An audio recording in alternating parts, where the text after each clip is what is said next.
Welcome to Spotlight on Kill Devil Hills. I am Mayor Sheila Davies. I would like to take a few moments to provide summaries of the March 12th and March 28th, 2012 Kill Devil Hills Board of Commissioners meetings. At the March 12th meeting, the Board agreed to schedule a public hearing for requested amendment to Chapter 153 zoning to add trampoline with harness and tether to the table of parking requirements and to the list of outdoor recreation activities. The Board also reviewed a request to allow hens to be permitted within town limits. The Board supported exploring this request and directed town staff to prepare an ordinance and submit to the Planning Board for review. The Board expects to receive a recommendation from the Planning Board by May. Under the Town Attorney's agenda, the Board agreed to schedule a public hearing for a requested amendment to Chapter 151 Flood Damage Prevention Ordinance to modify the appeal procedure.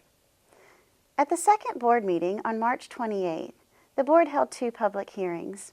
The first was a requested amendment to Chapter 153 zoning to add trampoline with harness and tether to the table of parking requirements and to the list of outdoor recreation activities. There were no speakers at the public hearing, and the Board approved the requested amendment. The second public hearing was a requested amendment to Chapter 151 Flood Damage Prevention Ordinance so that appeal procedures are heard by the Zoning Board of Adjustment instead of the Board of Commissioners. There were no speakers at the public hearing, and the Board approved the requested amendment. The first item under Old Business was a presentation by Jerry Jennings from the North Carolina Department of Transportation. Mr. Jennings explained NCDOT's position regarding a decrease in the speed limit along the bypass to 45 miles per hour. NCDOT expects the reduced speed limit to be in effect before the summer season. The 45 mile per hour zone would begin around the Carlo Street intersection just north of Collington Road and extend south to approximately Nags Head Elementary School. Second under Old Business was an update on beach nourishment by Ken Wilson from Coastal Planning and Engineering of North Carolina. Mr. Wilson provided an update on beach nourishment project options for KDH. A copy of his presentation may be found on the town's website at KDH.mpeg.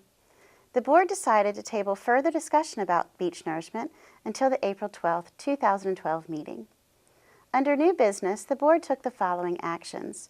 First, the Board approved a resolution that oceanfront communities have significant public interest in public trust rights under North Carolina law, and therefore local government regulation of beaches is within their jurisdiction.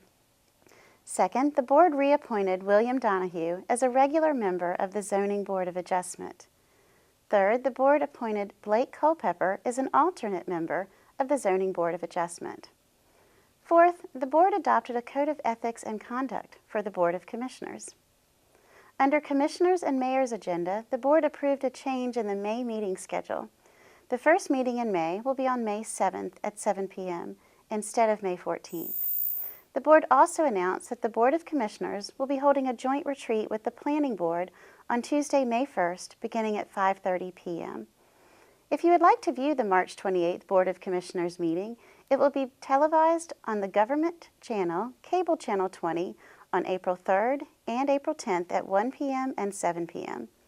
The meeting can also be viewed online during those times, and a link can be found on the KDH website. If anyone has any questions, please feel free to email me or any of my fellow board members. Email addresses for all of us can be found on the town's website at kdhnc.com. The next regular meeting of the Board of Commissioners will be on Monday, April 9th at 7 p.m. Thank you.